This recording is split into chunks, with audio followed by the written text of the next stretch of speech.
అక్కడున్న ప్రజలందరూ కూడా ఎప్పుడైతే ముద్దుకై ఆ ప్రారంభించాడో, ఆ మాట ఎప్పుడైతే విన్నాడో, ఆ మాట విన్న తర్వాత ఆయన రోదన ఎప్పుడైతే చేయటం మొదలు పెట్టాడో, ఇవన్నీ విని ఆ యూదులు అనేక మంది, వందల వేల మందికి వచ్చాయంట. వాళ్ళు కూడా ఏడుస్తున్నారంట, కన్నీరు కాల్సిన, ప్రభువా మమ్మల్ని రక్షించు, నువ్వు తప్ప మా ఇంకా దిక్కెవరు లేరయ్యా అని చెప్పి వాళ్ళు అందరూ కలిసి ఒక రోదనగా ఉపవాసాల నుండి వాళ్ళు ప్రార్థన చేస్తారంట.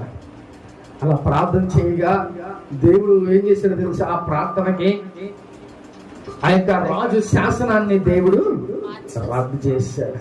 నిజంగా దేవుడు మన ప్రార్థనకి జవాబిస్తాడు. దేవుడు మన ప్రార్థనకి ఏదైనా తలక్రిందులు చేసేస్తాడు. దేవుడు నీకు ఏది అవసరమో అవసరతని మనకేది జరగదు అని అనుకున్న టైంలో కూడా దేవుడు జరిగిచ్చే ఆ కార్యాలు మన ప్రార్థన ద్వారా దేవుడు చేస్తాడు. ప్రేమ